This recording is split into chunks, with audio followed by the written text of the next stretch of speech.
Okay, good morning, class. Please do not embarrass me in front of this sub. I'm so sorry that I could not be there. That was something out of my control, but y'all ain't gonna miss no day's instruction. So here we go. So previously we learned about how to solve a system of equations by graphing. We also learned the elimination method on Friday. That's what your homework was about. And so today we're going to learn about solving a linear system by using the substitution method. So when solving a system, make sure you're following along with your notes. When I'm writing, you're writing as well. When solving a system by substitution, one equation needs to be in either solved for x or for y. For example, if x equals 3y, then you would substitute 3y in for x in the other equation. So that was a lot of words, so we're going to see that with our first practice problem. So this problem, it says to solve the linear system using the substitution method, and it cut off on my slide, but it's on your notes. So we see that y equals 2x plus 5 and 3x plus y equals 10. So we're going to substitute something into the other equation, and we do not have to solve for anything because y already equals something. There's nothing on the other side. We can just substitute as normal because we already know what y equals.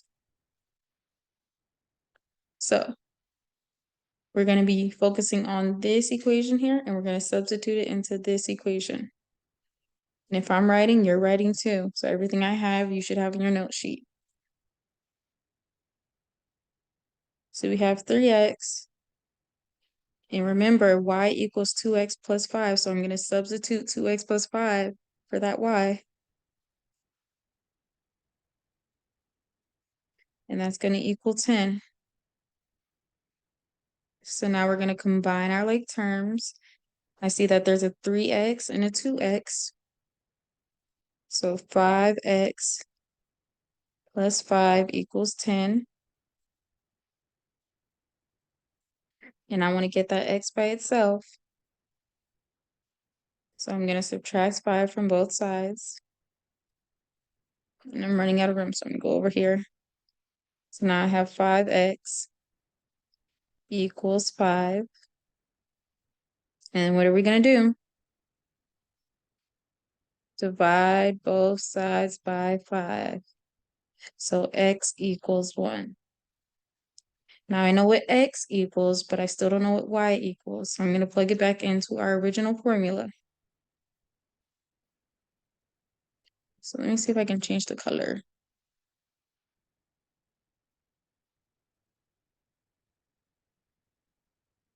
Okay, so y equals 2. And remember, it's an x there, but I know what x is.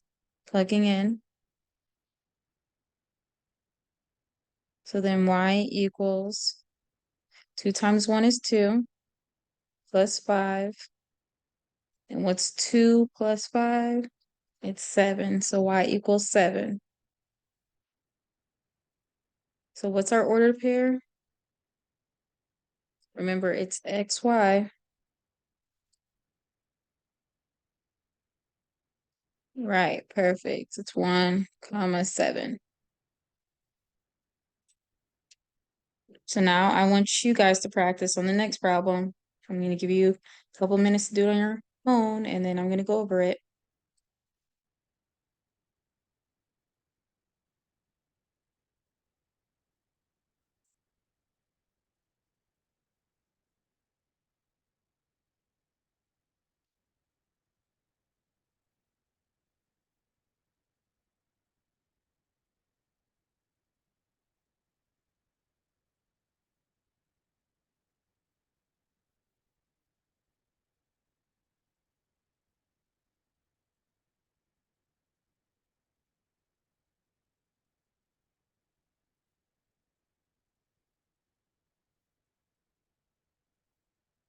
Okay, good. So let's go over this second problem.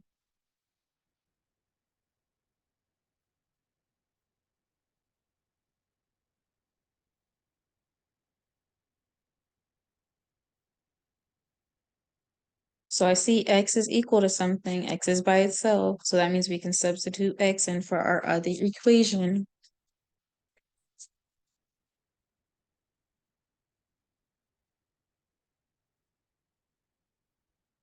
If x was not by itself, we would have to solve to get x by itself, but in this case, we do not have to.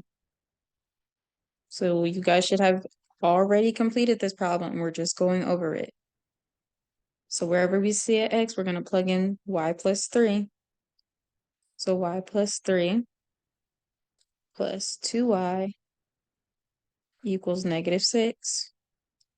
We're going to combine our like terms.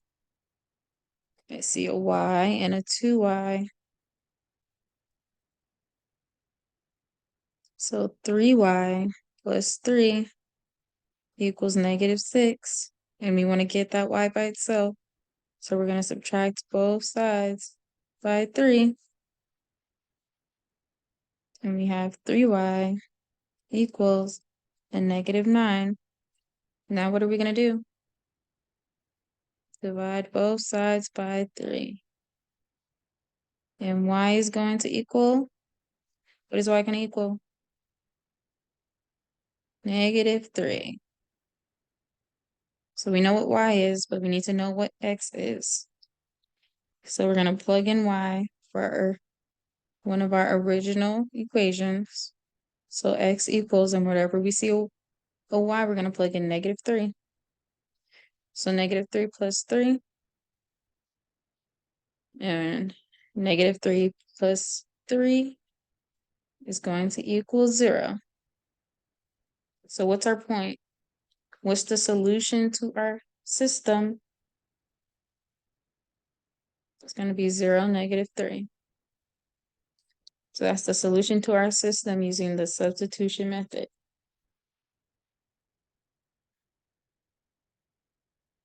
And if I'm writing, you are writing as well. I want everyone's note sheet to be completed since we're going over this right now.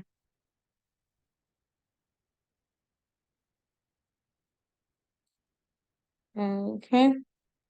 Now let's do another one.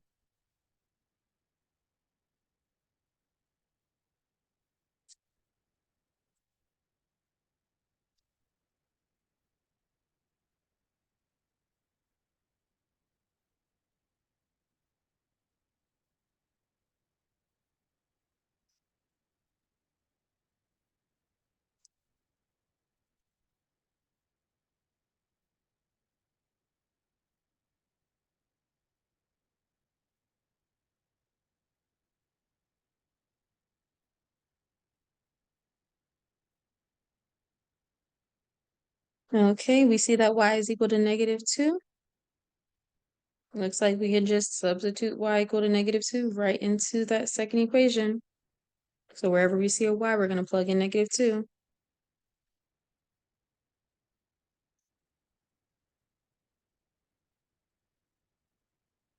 Okay, now simplify.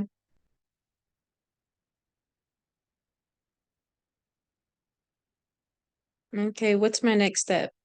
What am I going to do next? Right, should be to subtract 6 from both sides. So now we're left with 4x equals 12. And we're going to divide 4 from both sides. And x will equal 3. And remember, in the beginning, it already told us what y equaled. They said y equaled negative 2. So we already know what our solution is. It's going to be 3 comma negative 2. So now I want you guys to do that fourth problem, and then we're going to go over it.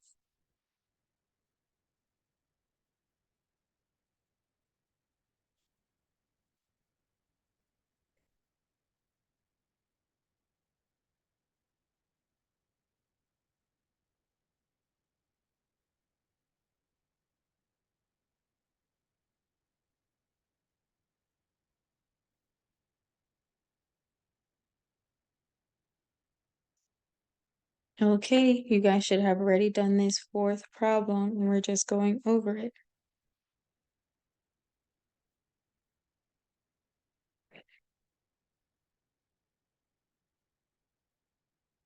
So if I want to substitute in something, I'm going to need it in terms of either y or x, and they're both in terms of y. So we cannot substitute anything in yet. But we can solve for x with this second equation.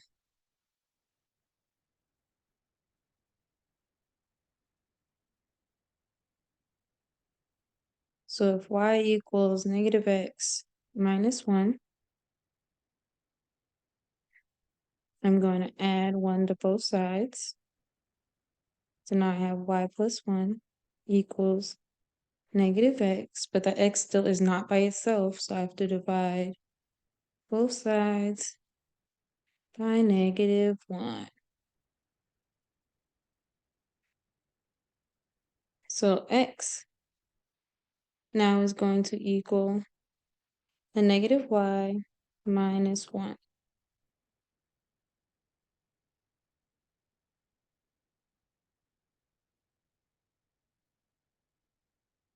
Let me know if you have any questions.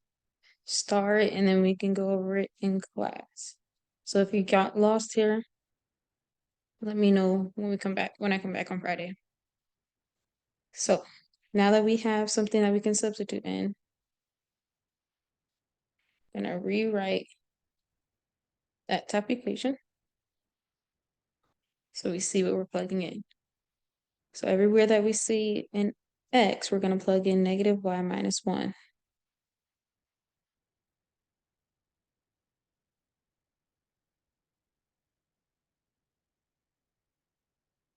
Minus 17. So we're gonna simplify. So negative 5 times a negative y is a positive 5y, because a negative times a negative is a positive. Then we have a negative 5 times a negative 1, which is a positive 5. And then we still have that negative 17 back there. And let's keep simplifying all the way through. We have a 5y, and then positive 5 minus 17 is going to be a negative 12. And we want to get y by itself. So we need to subtract 5y from both sides. And we have a negative 4y equals a negative 12. And to get rid of that negative 4, we have to divide both sides by negative 4. And y is going to equal a positive 3. And so remember, we have y, but we do not know what x is. So let's plug it back in. We know that x is equal to a negative y minus 1. So we can plug it back in. So x equals negative 3 minus 1. So x is going to equal a negative 4. So our solution is going to be negative 4, 3.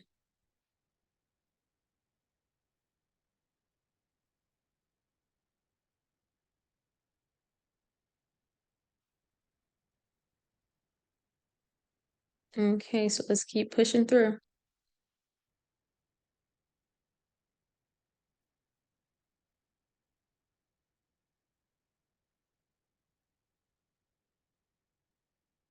Now we're going to do some word problems.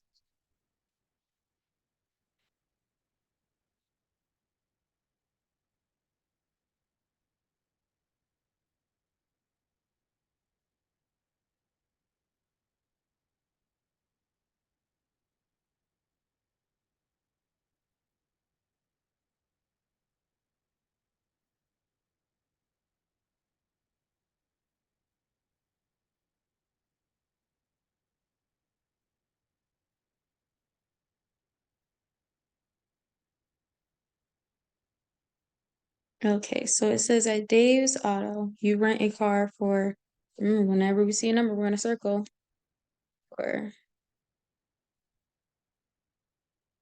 $50 a day. With a one-time fee of $100, we see a number. At Marty's Motor Mart, you rent a car for $60 a day and pay a one-time fee of $30. So one-time fee. Write and solve a system of equations to find the number of days for which both car rental locations will cost the same. So I see cost and number of days. So let's look back at our problem. We want to define our variables. So x is going to equal the number of days. And y, similar to a lot of the problems we did, y has always been the cost. So now we want to write our equations. So the first equation, the cost, or your y, is going to equal, for days, it's going to be $50 a day. So that means every day you're going to have to pay $50. So that means it's increasing at a constant rate. So that's a variable. It's indicating a variable. And then only one time you have to pay a fee of $100. Okay, so what would the second equation be?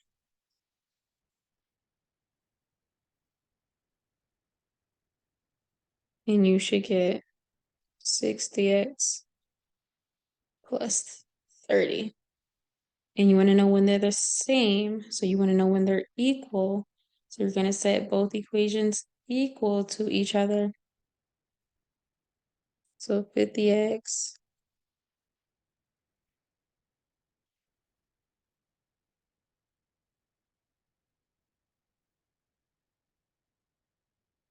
okay, and we want to solve for x, so that means we want to get x by itself. So I'm going to subtract 30 from both sides. Excuse my handwriting, I'm writing with my laptop.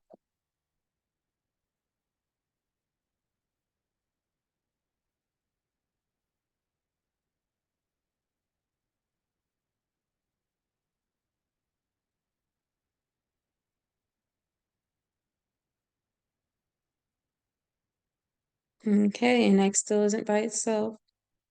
So we're going to subtract 50x from both sides. And 70 is going to equal 10x. And now from here, we have to divide 10 from both sides. So we get 7 is equal to x, or x is equal to 7. So that means that in 7 days, the cost for both car rental locations will be the same. So 7 days. Now I want you to start working on that second problem, and then we'll go over it. Remember, if you need more time writing, you can always pause this. It's a video.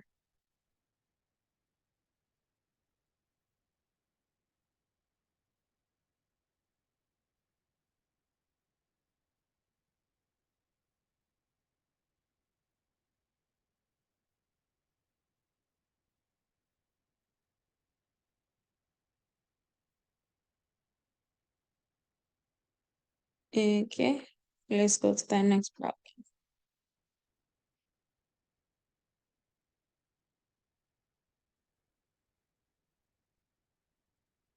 Okay, it says the enrollment at Cramer University is increasing, that sounds important, by 450 students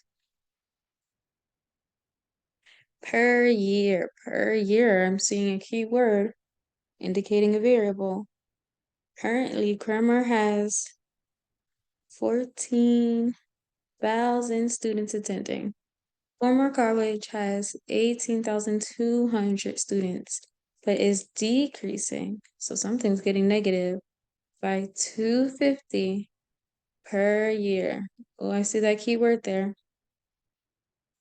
If the two colleges continue their current enrollment trends over the next few years, how many years will it take the schools to have the same enrollment? So how many years will it take to have the same enrollment? So we got to define our variables. What do you guys think X is going to equal? Yep, should have said the number of years.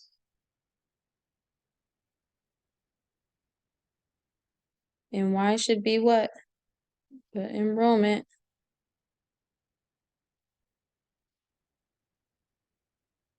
It's not cost this time, now it's enrollment. So now let's make our equation. Let's start off with the first one. We're talking about Cranmer University.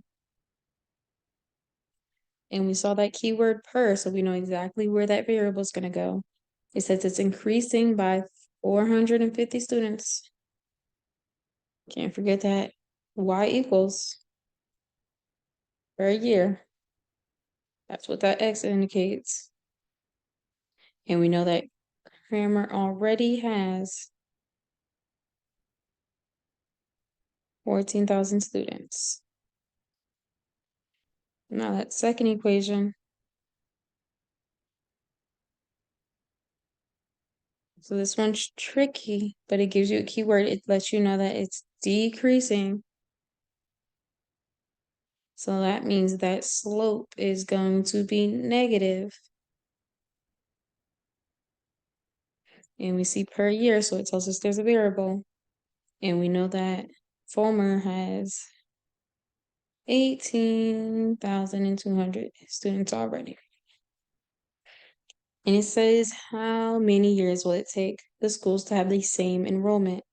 So if we want to know when something's the same, we have to set them equal to each other. So let's do that and solve for X.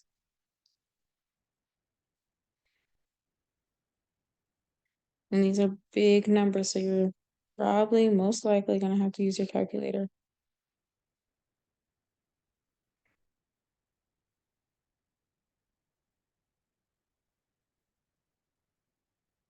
Okay, so it doesn't really matter which thing you start with, but I'm just going to start with the variable. So I'm going to add 250x to both sides. And I'm now going to have 700x plus 14,000 equals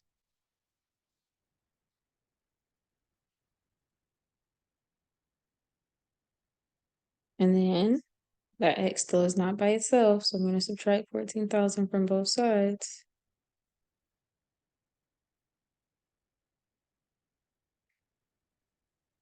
Oh, this is looking a little rough. So 7,000x is going to equal 4,200. And then we're going to divide both sides by 700. And x is going to equal, like I said, you're probably going to need your calculators, and that's okay. X is equal to 6. So that means in 6 years.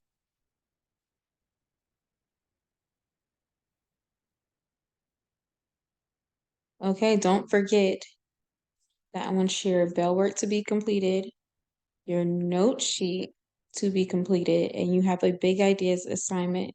Whatever is not completed today in class is homework, and I expect it to be done because I will be putting grades in for it. I'm so sorry that I could not be there in class. I miss y'all so much, but have a great rest of your day, and I'll see you on Friday.